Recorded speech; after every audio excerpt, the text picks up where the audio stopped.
నేను చెప్పిన కదా ఫ్రెండ్స్, కాంగ్రెస్ ఉన్నన్ని రోజులు ముస్లిం డామినేషన్ ఇది మొత్తం. అంటే ఉన్నన్ని రోజులు అంటే ప్రభుత్వంలో లేదు కదా అని కాదు, వీళ్ళు వెనకకేని చెంచాగిరిలే. ఇప్పుడు వీళ్ళ ఖజానాలు ఖాళీ అవుతున్నాయి బికాస్ ట్రంప్ వచ్చిన తర్వాత వీళ్ళని ఏడగొట్టాలన్నాడ కొట్టుడు. సో ఇక చిట్టా నెంబర్ 2 చిట్టాలు తక్కువ ఉంటాయి కానీ జర పెద్దగా ఉంటాయి. జర్మనీలో బతకనీకి వచ్చిన బాగ్దాగ్ గజ దొంగలు ఈ ముస్లింలు జర్మనీలో, అలాగే ఇప్పుడు జర్మన్ కాన్స్టిట్యూషన్ వద్దంట, జర్మన్ కాన్స్టిట్యూషన్ వద్దంట, షరియా కావాలట. మీకు అర్థమవుతుందా అని అంటున్నా. ఈ మాట మీకు ఎందుకు చెప్తున్నానంటే 2025 వచ్చేసరికి ఇండియా ఇండోనేషియాను కూడా సర్పాస్ చేస్తుందంట ముస్లిం పాపులేషన్లో. ఇది మీరు అర్థం చేసుకో. ఎప్పుడైతే ఇలా ముస్లిం పాపులేషన్ పెరుగుడు షురువు అవుతుందో, జర్మన్లా మాకు గింత చోటు ఇయ్యండ్రి అని అన్నారు. ఇలా మాట్లాడుతున్నా మరకల్ గిరికల్, మీ మరకలకు ఏడకపోయినా ఏనని అడుగుతున్నా జర్మన్ వాళ్ళకు. మీ రాజ్యాంగం వద్దు షరియా కావాలని అంటున్నారు.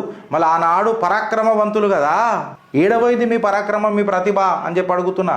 మానవత్వం ఉండాలా కాదని అంటలేను. Misplaced sympathy is not sympathy brother.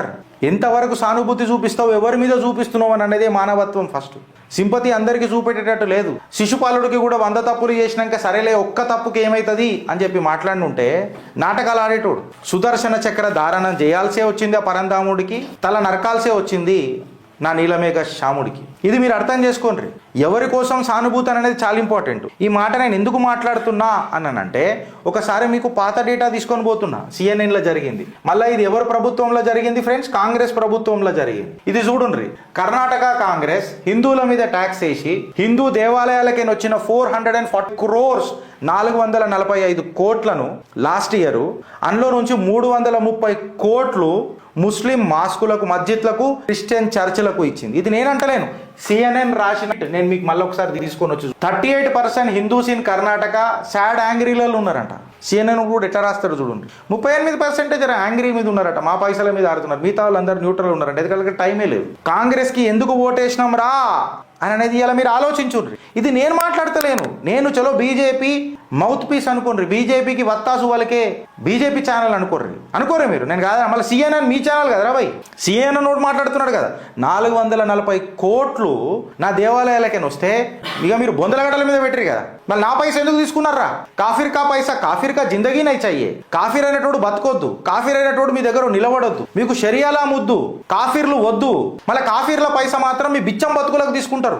ఎందుకని అడుగుతున్నా.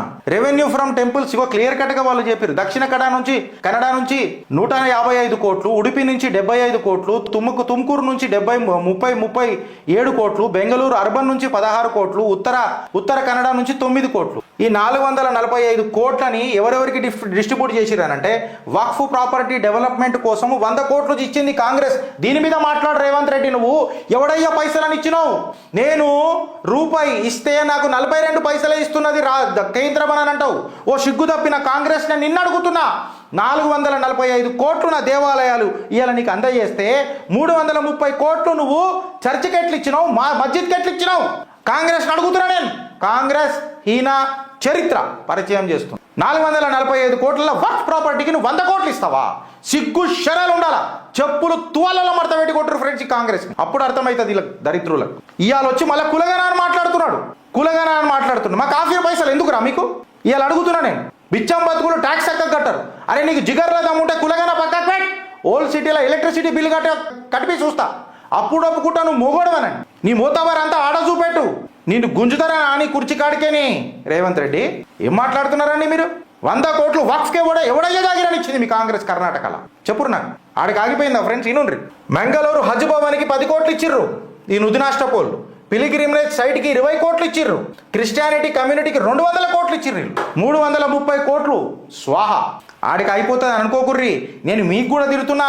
ఓ సిగ్గు తప్పిన ఓటరా ఇను సెక్యులర్ 35%కే కొంతమందికి జర ఏంద్రా భయ్ మా పైసా అట్లెట్లు ఇచ్చినావు అని అడిగిరట. మీతో వాడికి టైమే లేదు కాంగ్రెస్ మీద ఆలోచించి. నువ్వు ఆలోచించకు. ఇగో మేము అనుభవించాల్సి వస్తుంది మీ వల్ల. మీ బాంఛాను బతుకులు ఉంటాయి కదా, మీ పైరవీల కోసం జిందగిలితే అమ్మనమ్ముకుంటే తత్వం తయారైంది అందరికీ. తల్లులను కూడా తాకట్టు పెట్టే తయారైనరా నాయన మీరంతా. నేను ఆ సెక్యులర్ డొంగలని అడుగుతున్నాయి అలా చిల్లరగా. అరే నీది అననే గర్వం నీకు లేదా రబాయ్? నాది అననే గర్జన నీకు లేదా రబాయ్? నాకు అర్థం కాదు. ఎట్లా పుట్టినవురా హిందుత్వంలో నువ్వు? గంత పౌరుషం లేదా నీకు? గంత సీమనెత్తురు లేదా? గంత పెంపకం లేదా? ఏం లెటర్ అనేది, ఏం రక్తం రానిది వాళ్ళని అడుగుతున్నా నేను. సెక్యులర్ నేను కాంగ్రెస్లో ఉన్న కార్యకర్తలను అడుగుతున్నా. మనది అనేది మీకు లేదా ఫ్రెండ్స్? సరే మనది అని అన్నప్పుడు మళ్ళీ వాళ్ళు మనకేమి ఇచ్చిరని అనేది ఒకటి అడుగుతున్నావా? ఒక దేవాలయానికి మన గిఫ్ట్ ఇచ్చిండ్రా, అరే నీ అమ్మ అదేదో గణేష్ పండుగకి ఏదో ఇట్లా పూలు చల్లంగానే secular it happens only India అని పాటలు పాడతారు.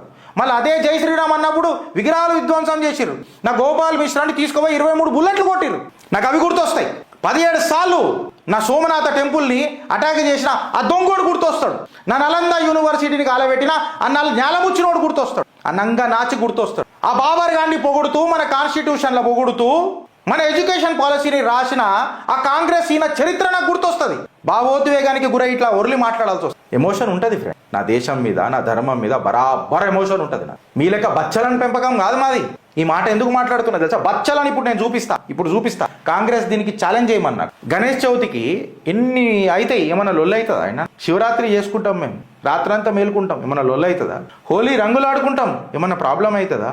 దీపాలు పెట్టుకుంటాం, ఏమన్నా నేను కాలిపోయినాయి ఆయన? శుక్రవారం నమాజ్ చదవగానే లొల్లు అవుతుంది రా బాయ్. దీనికి ఆన్సర్ చెప్పు ఇప్పుడు నాకు. ఢిల్లీలో మెట్రో స్టేషన్ మస్జిద్లో నమాజ్ చదివిన తర్వాత నువ్వు చదువుకో నమాజ్, ఎవడొద్దని అన్నాడు? నువ్వు అందరూ పోయి ఒకటే దగ్గర చదువుకో, ఇంటిల్లాదులని తీసుకొని పోయి చదువుకో, నీ ధర్మం నీ. నువ్వు మెట్రో వాడుకుంటే మెట్రో ఛార్జీలు కట్టాలి కదరా బిచ్చపోడా. ఏం జాతిరా మీది బిచ్చపోడా? మెట్రో పైసలు కట్టాలి కదరా. మెట్రో పైసలు కట్టకుండా చూడరు ఫ్రెండ్స్ ఏమైందో ఇక్కడ చూడరు మీరు. ఇప్పుడు నేను మాట్లాడతాను, ఇది ఆల్రెడీ ట్విట్టర్లలో ఫుల్ సర్క్యులేట్ అయింది. నాకు తెలిసి మేము కొట్టినాం కూడా. ఇది చూడరు.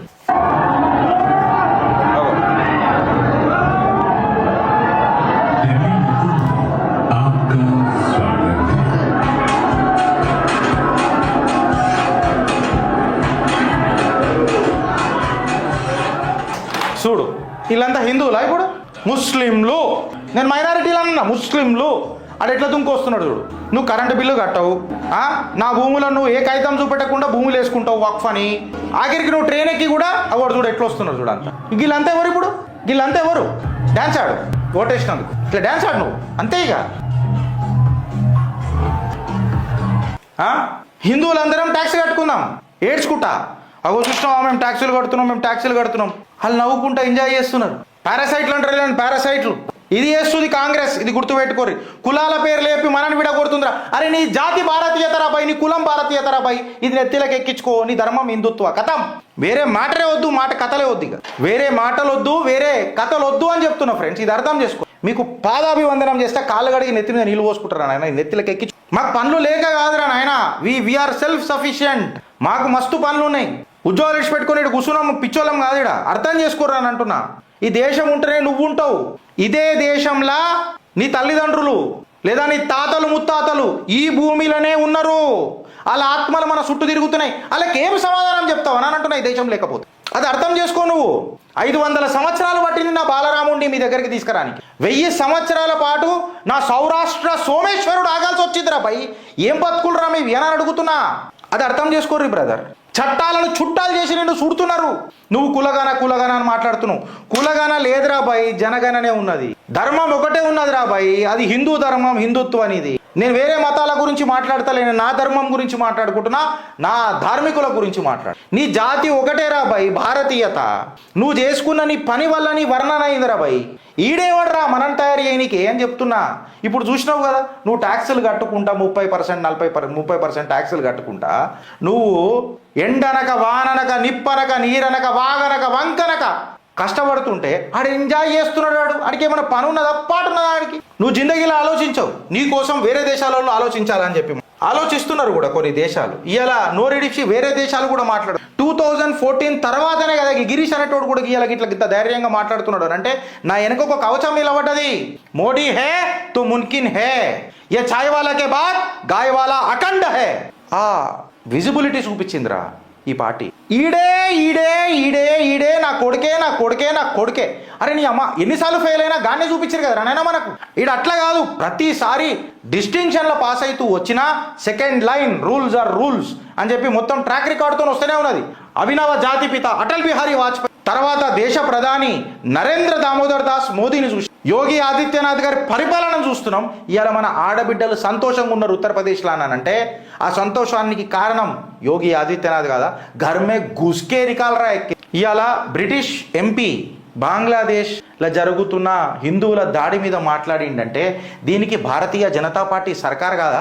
ఎంతసేపు నువ్వు గిరీష్ బీజేపీ వత్తాసు వలుగుతావు కదా అంటే ఒక అయ్య కుట్టినోడు అయితే ఎవడైతే కమెంట్ పెడుతున్నాడో నన్ను ఛాలెంజ్ చేసి చూపెట్టరు. ఇంత జాతీయత ఏ పార్టీ చూపించిందిరా? నీ బార్డర్లను ఏ పార్టీ సెక్యూరిటీ చేసిందిరా? ఉదర్ గడ్డి కూడా మొలవదని అన్నాడు. మీ పూల్వాలా చాచా నీతి మీద ఎంటిక కూడా మొలవదు. మళ్ళీ తలకాయ తీసేద్దామా? చెప్పుర్రి. చైనాతోని ఏమోయూ చేసుకున్నాడు రా భయ్ మీ కాంగ్రెస్ రాహుల్ గాంధీ. ఎన్విరాన్మెంటల్ పేర్ల మీద రోడ్లు వేయాలన్నాడు. ఒక్కొక్క సోల్జరు చైనాతో వారైనప్పుడు 1962లా 200 మందిని 300 మందిని నేలమట్టం చేసిండ్రు. ఇది నా భారత సైనికుల చరిత్ర. యుద్ధం ఓడిపోయినామని చెప్తారు. మీ పూల్వాలా చాచా సిగ్గులేనితనానికి యుద్ధం ఓడిపోవాల్సి వచ్చింది. ఆనాడు వాళ్ళకి అమ్యునేషన్ కరెక్ట్గా ఉండుంటే బద్దలు వలగొడుతుండే చైనాని. ఇవాళ ఎందుకు వస్తలేడు? సరిహద్దులు దాటి వస్తలేడు. రమ్మన్ ఒక అయ్యా కుట్టినోడు అయితే రమ్మనని ఆ కమ్యూనిస్ట్ నా కొడుకు చైనా కానీ రమ్మన్. ఇది నీ భారతదేశం నీకు ఇలా చూపించింది. అవి చేసేయచ్చు కదా అని అంటారు. అరే నీకు వక్ఫ్ అంటే తెలియదు మొన్నటిదాకా, ప్లేసెస్ ఆఫ్ వర్షిప్ యాక్ట్ అంటే తెలియదు నీకు మొన్నటిదాకా. ఏమున్నది రామ మందిరం కోర్టు నుంచి ఎందుకు కొట్లాడినాం మనం? అరే బాబా కోర్టు నుంచి గెలుస్తేనే గింత లొలి చేస్తున్నారు వీళ్ళు. ఆడొకడు ముల్లా మౌలి గాడు అంటున్నాడు, ఏమని అంటున్నాడు, రేపు నేను కూల కొడతా అదని అంటున్నాడు వాడు. అది వీళ్ళకు మతతత్వం కాదు. మనము చట్టం మాట్లాడితే కూడా వీళ్ళకి మతతత్వం అవుతుంది. ఒక ఆమె పాటలు రాస్తున్నది రీసెంట్గా, ఆలోచననే అర్బన్ నక్సల్ అయితే ఏనంట. మీ ఆలోచన అర్బనైజేషన్ ఉంటే మాకు ప్రాబ్లం లేదు. నక్సల్వాదిని బందూకు నుంచి కలంలోకి తీసుకొస్తా అంటేనే మా ప్రాబ్లం.